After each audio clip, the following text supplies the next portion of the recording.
Welcome to 4M and 10M, where industry experts share real stories on how they're using AI to plan, design, and build better together in 10 minutes or less.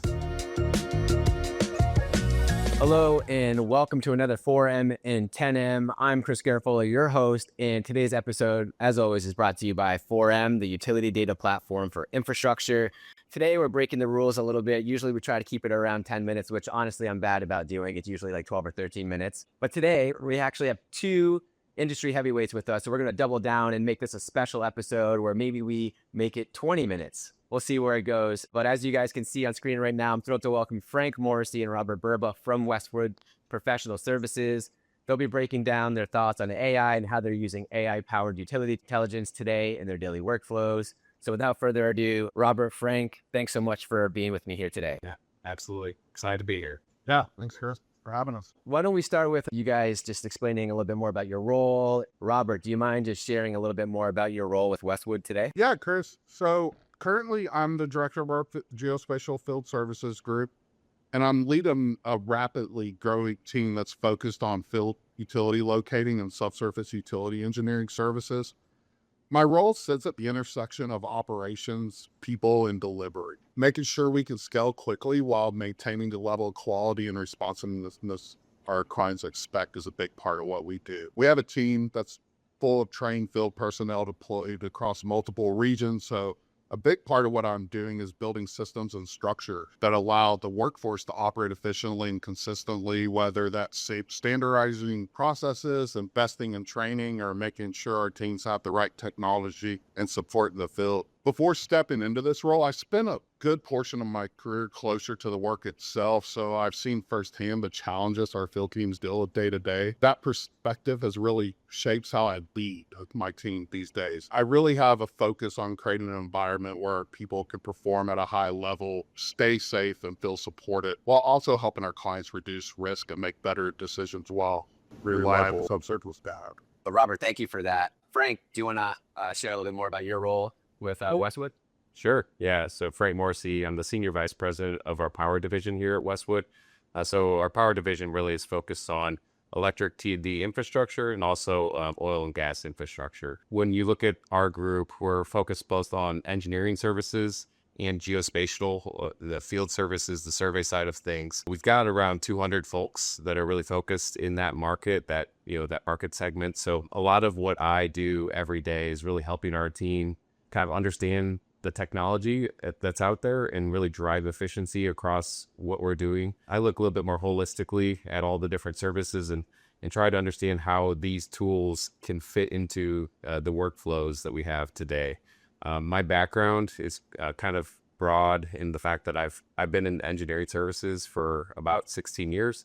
And so I've been in natural gas, I've been in electric transmission, distribution, and I've recently led an underground practice. So really a lot of linear infrastructure, a lot of utility infrastructure. So that's been my role and where I'm at today. Wow. So a long career history there. I'm sure you've seen a lot of different technological advancements and a lot of change in the industry since then. And so I know we're going to double tap on some of that AI and innovation today. But you both mentioned a priority on just improving efficiencies and scale. And I'm sure that's going to lead us again to our conversation with, using AI today. But can you kind of walk us back a little bit on why Westwood decided to work with 4M? What was the problem you were trying to solve specifically? So I could start a little bit broader on where Westwood first began, and then Burba can definitely go into a little bit more of the specifics today. But Westwood really started in the land development space. So where we saw the immediate opportunity and need was how can we quickly site our projects and find existing utility infrastructure that we can access. Having that at our fingertips quickly allowed us to narrow down and identify where land development needs made sense, and then also like where that existing infrastructure that would drive the lowest costs for that development was located. So from there, we had an advocate internally, but then with myself joining the team and looking for ways to drive more efficiency in the business, we looked to pivot that to more of the utility infrastructure, the T&D side of things. And so That's a lot of what Burba, who leads a team that supports about 750 people in power and renewables. And so, Burba, if you want to go into a little specifics of where we're using it today and where we see that value. Yeah, because I'm with Frank. Efficiency's key in this area, and the traditional methods of finding mapping for utilities is okay, but it's not great. The publicly available stuff. And, our biggest thing was we need to have a sense of what's on a project so we can better help our client know what to look to, like what's possibly in front of them, so we can help come up with a solution for getting the job to where they need to get to. And that was a big part of why I got excited about 4M when we first started using it, started working with it. It's just helping that efficiency. And so, Frank, you mentioned it was focused more on the land development side of things, but now you guys are broadening the aperture more to see where you can use this AI-powered utility mapping in other areas to help scale and improve efficiencies. Correct. Yeah. So when we look at how we do our day-to-day job, a lot of times we're really focused on things like high utilization and, keeping the ball moving forward. And so what we're really doing is zooming out from the day-to-day activities and seeing how tools like 4M could be integrated into our current workflows and our processes to drive efficiency and drive value to our clients. And so that's a conversation we commonly have about this tool is one, how do we help people understand how it can fit into their process without adding more work, but then also how this can deliver more value to our clients. And so, been working closely with the 4M team, and you all have done a really good job of, accommodating and changing your product so it does better fit into our processes and workflows. And, that's been a key for us. And I think, that's something that Burba and his team have been working on as they've been growing their utility locating group. We're now doing SUE services. We do tens of thousands of 811 tickets. And so, Burba, you want to talk about, some of the value you see in working that to our workflow? Oh yeah, the 811 stuff is huge. That is a process. It's a multi-week process, and I'm really excited about where 4M is going with the automation of that, because I could see it taking a multi-week process down to just a couple days. And that's exciting to me. That's one of the big things I'm really looking forward to, because it's just a drag. It's something we have to do on 99% of every project we touch. We have to do these 811 calls, and it's making a phone call. It's hoping somebody calls you back. When they don't call you back, you got to wait on the next person. And just what 4M is working toward is just what I've seen as the best possible solution to this dilemma that we deal with on a daily basis. And so, Robert, what would you do, or what are you doing with some of that time back now? We do a high level of QA/QC now. I would say that additional time is just another layer of QA/QC, which in the utility SUE space, that's so important. You got to be so sure of everything. And just freeing team members up that traditionally would spend 15 hours of their week doing that, they can now focus on checking field data and comparisons there, and just checking for everything, make sure spelling's correct, make sure there's not multiple owners. So just it frees up a ton of space. Would you be able to share, Frank or Robert, a specific story where you guys used 4M in your workflow and the type of impact that it made? I can go first. I think one thing that's been really interesting to me in my role, a lot of my job is managing risk, and internal risk and proposal risk and financial risk for Westwood. And so what I like to do now is, if a project, especially if Burba's team is going out and creating a proposal, one of my first questions is did you 4M the project? What does 4M's data, because we are out there doing, actual field locating of utilities. It's another step in the process. But if we have the 4M platform, we can better understand what we're signing up to locate and how much time we're going to be spending in the field.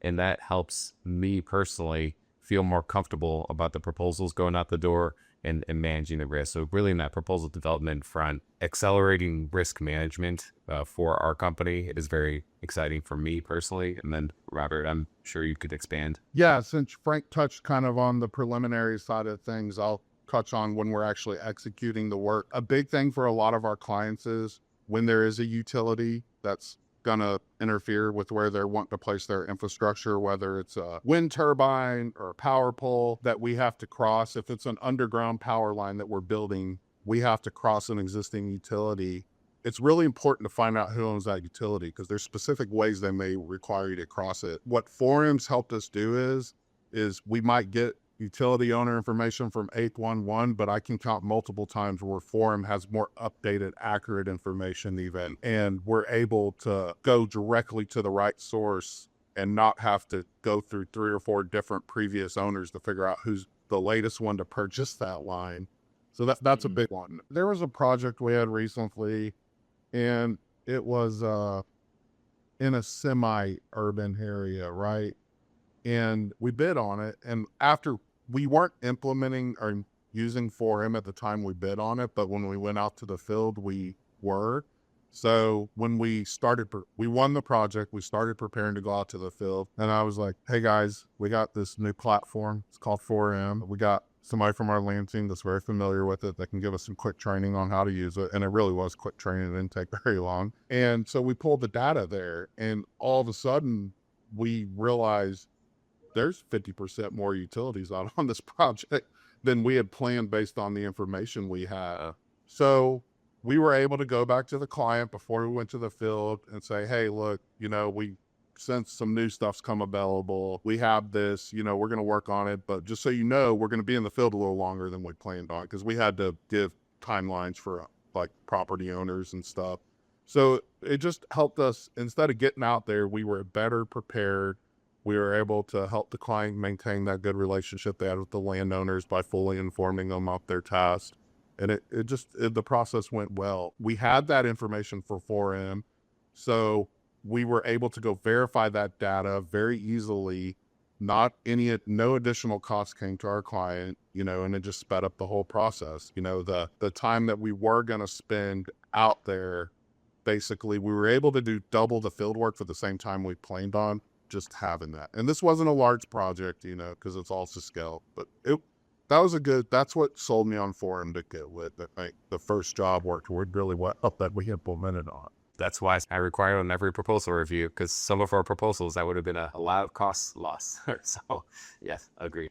Would you say you could ever see yourself going back to not using 4M as just kind of like that quality check to give that air coverage that you are comfortable knowing that this is probably everything that's out there? I think it's always a risk reward exercise. And so working closely with your team to make sure that the value of the product is clearly understood by our teams, I'd say right now, today, I'd say we're definitely going down a path where I'd expect that we're doing a 4M on every project. And I think that's a careful balance of making sure that the solutions that you all are creating align with our needs at the individual phase of a project. So, I think you've done a really good job of making sure that we're pricing things accordingly that match our needs today. But that would be something that, understanding what phase of the project and where that value is, the upfront preliminary proposal phase, we want a very low cost solution to help us manage that risk. But as we enter the execution phase where, the rubber meets the road, I think that's where your product continues to add that value.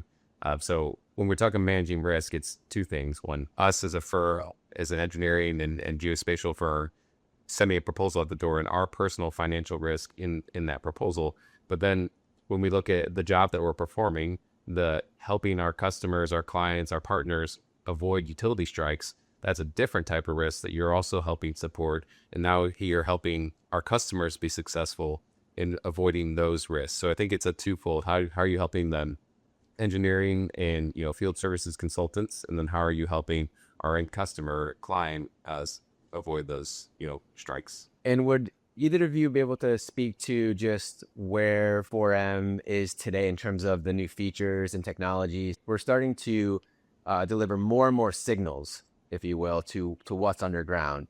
How has that been helping Westwood? And is there anything that you're excited about in terms of how 4M's been developing? Historically, one of the things we had to do before using 4M was we would get on Google Earth, or if we had updated aerial imaging that our remote sensing team captured, would use it.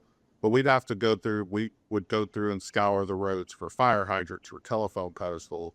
With everything 4M's doing these days, that's cutting out some of that time to do that. So it's been a huge help. in identifying above ground infrastructure so we can better help us connect the dots on what's going out on site. Yeah, and I think I could expand on that too. What's interesting to me is we have underground, a locating group, we have an underground engineering group, but we also have a lot of overhead engineers, a lot of overhead distribution and transmission engineers, over 100 of them.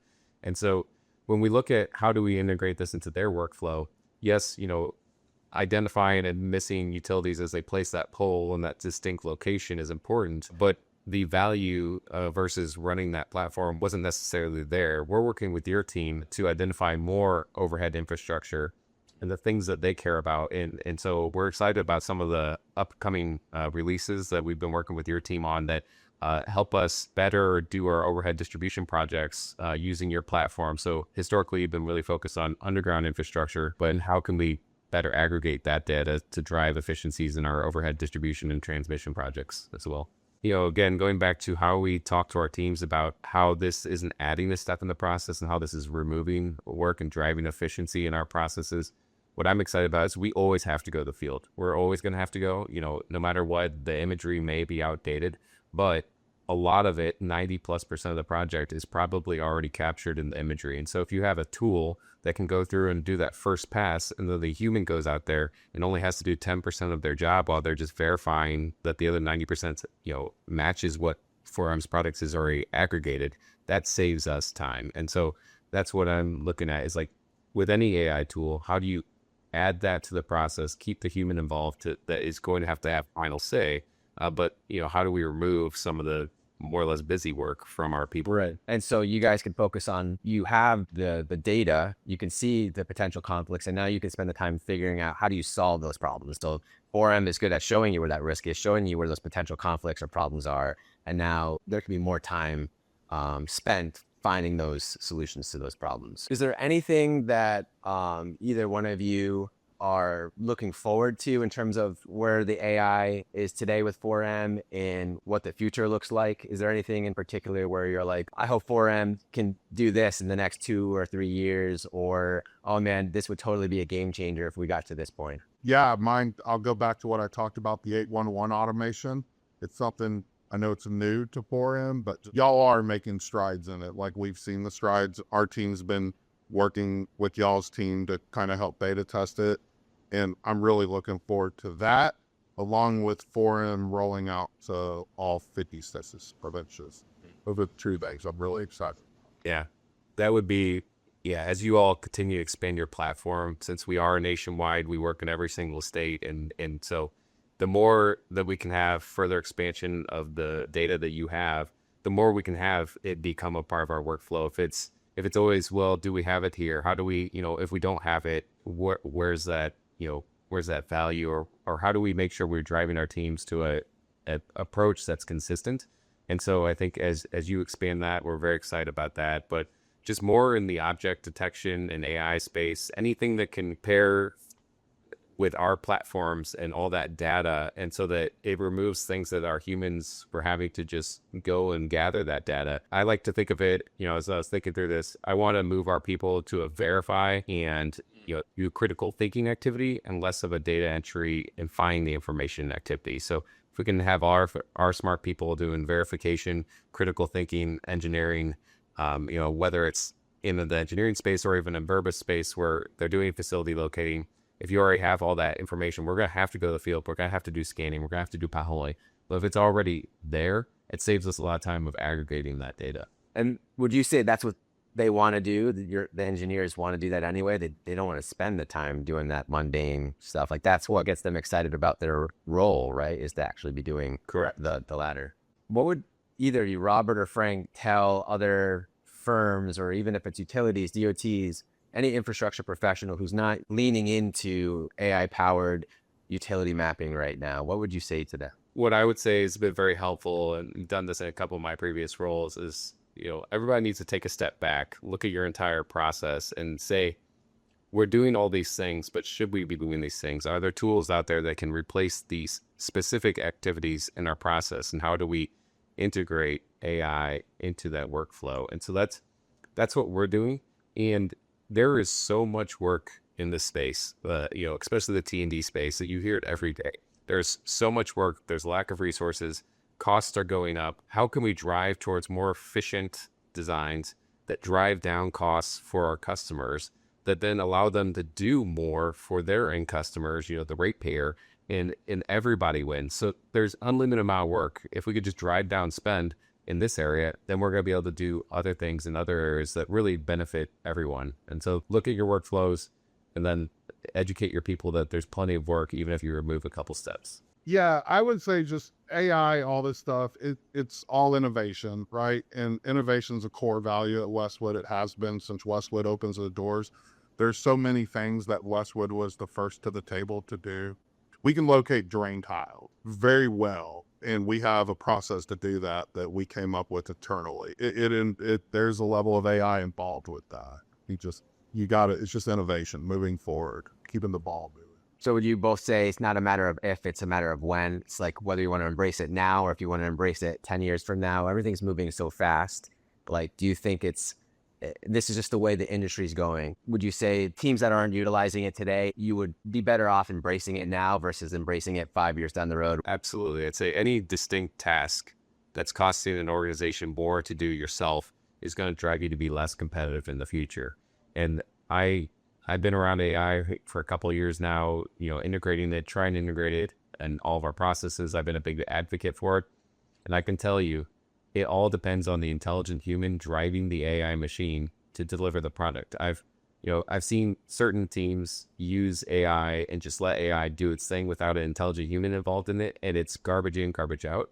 What I could say is, like, if we have our smart people that understand the industry, these industry experts driving the AI machine, then we're going to have a much more efficient process and a more quality product. So I think it's just understanding that, and those that don't embrace that are going to become less efficient and more costly over time. And so they're just not going to be competitive in the market.